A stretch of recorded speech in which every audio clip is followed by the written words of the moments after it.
We specialise in protecting, preserving and growing your wealth. Blacktower Financial Management, the team you want by your side. Visit blacktowerfm.com. Just about 11:10, mainland Spain, and as someone once said, I haven't gone away, you know. So what we're going to do in this hour on a Monday, kind of call it the business hour. It means we can continue with a lot of our regular guests from when I was doing mornings, and we do it between 10 and 11. And if we're calling it the business hour, who's more business-like than Christina Brady from Blacktower Financial Management? Should be on the line. Good morning. Good morning. I was just saying to you before we came on that normally I'd have had 2 hours to warm up because you'd be in the last hour of my old show. But I'm coming in cold here. But fortunately, as people will know, you do a lot of the heavy lifting in this hour as far as... I don't know. Monday is not a good day for me. It takes me all day to get going. So we'll still do it every fortnight as we were before. Yes. Just Mondays at 11 now. So we were just looking, having a look over, and we'll come to some stories from the business world in just a while. But the markets... Now, if we're looking at the stocks, that jumped out at me that the FTSE's up over 1% at the moment in London. That's open already, obviously, this morning. Yeah, the FTSE's getting very near to 8,000, actually. It's up 1.22%. It's at 7992.37. But the others aren't. 500's up as well. Yeah, but the others in Europe aren't. I mean, Spain's up a bit, but why is this then? What's happened? Actually, the German is up. The French is flat. Yeah. So the markets don't seem to be too worried about any escalation in the Middle East at the moment. With the attacks, they're quite positive because there's been no new sort of retaliatory attacks by Israel or Iran. So that's made the oil price has gone down, stocks have risen. Yeah. But if you look at the sterling euros has fallen under 116. It's now 115.97. So that has gone down. Yes, it was 117. Yeah. It's been around that mark. It's gone down, which is, is quite a lot if you're transferring money. So that's euro to sterling, just around the 116 mark, but just below at the moment. But the markets, the FTSE's been doing very, very well over the last month or so. All of the markets have in the UK. Remember, the FTSE 100 is the top 100 companies, but they're global companies. They're just not UK-centric. Yeah. So, that gives a false idea that the UK is doing really well when it's not. They're global companies. So really, you shouldn't look too much into that. Obviously, we've got rate cuts. The ECB says it's hopefully going to cut rates in June. That obviously depends on oil prices and the Middle East. If there's no increase in the tensions in the Middle East, then we should see a rate cut in Europe in June. The UK possibly June, although the UK inflation figures weren't that good. But the UK, the Bank of England is talking about UK rates falling possibly to 4.5 by the end of the year. Again, that depends on what's happening on inflation. They want it to look good, obviously, the government at the moment, because the way the UK is going, we're going to have an election in the UK October, January time. Mm-hmm. I think it has to be done by January, so it looks like it'll be October. So if rates start to come down, they obviously think that might put a good impression out there for people. However, what you've got to remember is at the moment in the UK, the tax burden is the highest it ever has been. And I think that is the same around most of the world at the moment. The tax we're paying is unbelievable on everything. So you don't feel any better off. No one does. Even if rates really fall, you're not going to feel anything. Inflation has eaten into our buying power. We need some deflation. I know they hate that word, but deflation would be nice. We like if it, you can see people's wages just haven't kept up with it. I think even if you get a good salary, you've noticed, because it's been eaten in so much more nowadays by just the essential things like food, heating, everything has gone up. Nothing's gone down. Running your car, etc.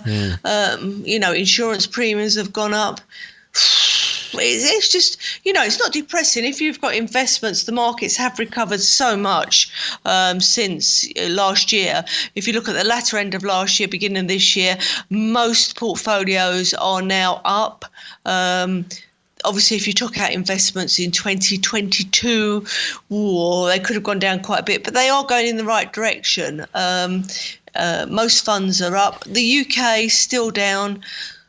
I think the UK is because of the political uncertainty. We don't know. Obviously, Labour are going to get in, looks like it, but by what majority? What are their plans? Are they going to raise corporation tax? Are they going to increase inheritance tax? There's the think tank in the UK that covers pensions. It's called IFS Research. And they're saying that you should stop the tax breaks on inheritance tax on pensions.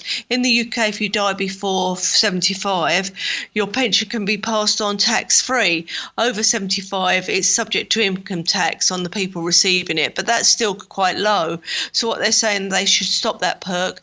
And you never know, if Labour come in, they may stop the 25% tax-free. They may fiddle with the triple lock. There's so much uncertainty in the UK at the moment. The investment is not what it should be because people are waiting to see what Labour are going to do. They're already changing the rules for non-DOMs with regarding inheritance tax, taxation.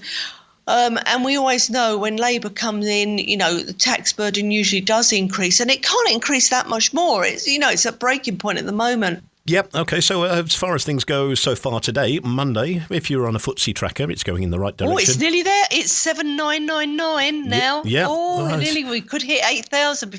Oh, it's going to hit 8,000. It's rising pretty quickly. It's going to hit 8,000 in a few minutes, I think. This is fun watching this live. It's like watching a space shuttle take off or something. But also up in Spain, notably, on the IBEX 35. I know you don't have a lot to do with that, maybe, but it's up 0.9%.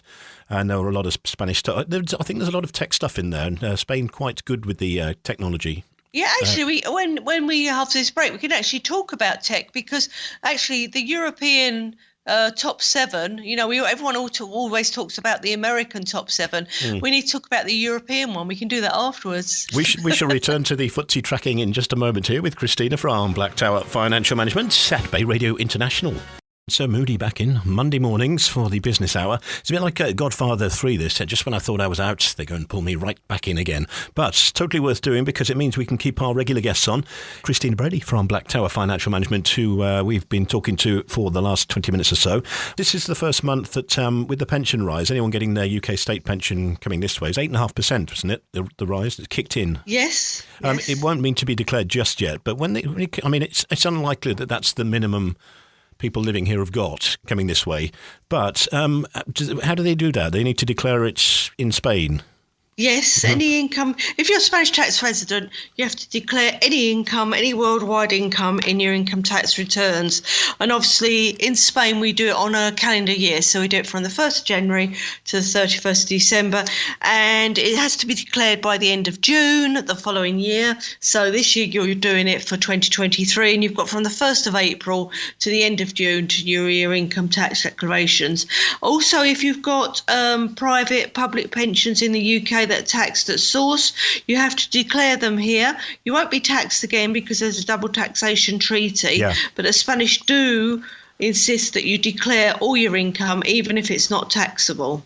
Yes, they want to know what's going on. And your historian or accountant should know how to report that correctly. What I have to say to people is if you have an investment policy with someone like Blacktower, which is in what's called a Spanish compliant investment, it doesn't mean you've invested in Spain, but it's Spanish tax compliant, you do not, if you've taken income from these or taken money out, declare it as income. It's savings, it's tax. It's not income tax, which is completely different. And most of them are taxed at source at 19%. So you don't need to pay anything. You get a tax certificate from your provider showing what tax you've paid, so that if the hacienda ask, you can show what you've paid, and they pay it on your behalf. And I think quite a lot of people make a mistake when they have an investment policy. It's only ones that are Spanish tax compliant in Spain, or anything that's withhold a savings tax. You don't then declare that as income because it's not. It's return of savings. And when you have savings, you can never be taxed on return of capital, only your interest. So you should only have the interest proportion being taxed as per saving tax rates, which are a lot less than income tax rates. It starts at 19%, so it's a lot less than income tax. So make sure that you don't pay tax twice. Yeah, most that are here, use somebody that knows what they're doing. Just leave it to them. Don't try and do it yourself and fill in all the forms. No, don't try and do it yourself, whatever you do, because I went to see someone who's been doing it themselves, and I said to them, well, what about what you've been getting as a gain on your ISAs? They're not tax efficient in Spain. They should be declared every year in Spain, the gains on your ISAs. Oh, And they hadn't done that for 20 years. Wow. So, the accountant's looking into it. But what it means is if you pay tax on your gain, like things for ISAs here every year in Spain, if you do ever close them down, you haven't got a huge capital gains liability because you've been paying it every year.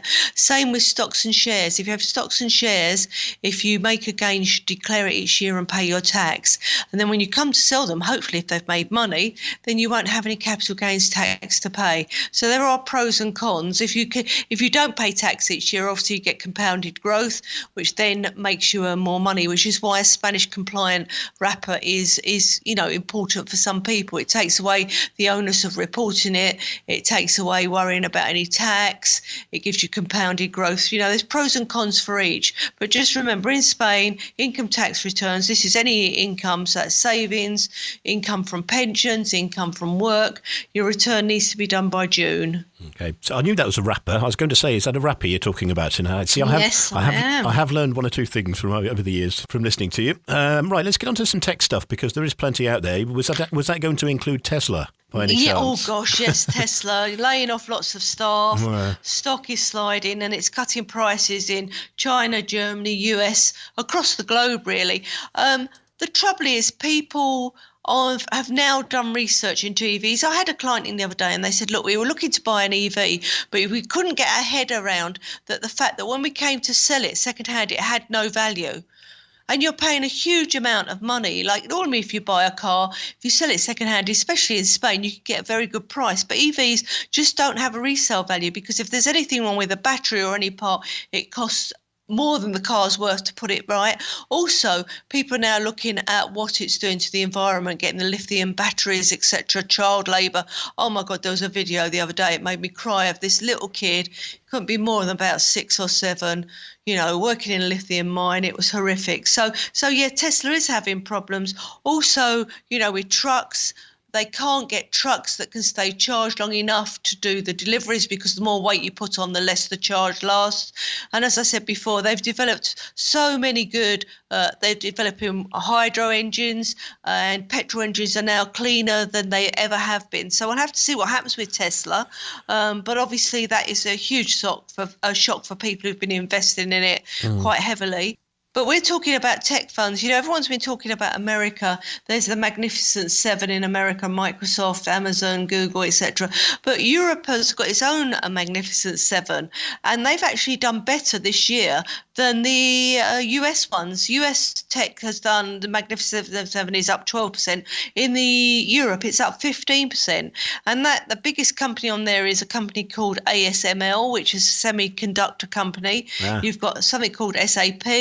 You've got Capgemini, you've got semi-electronics.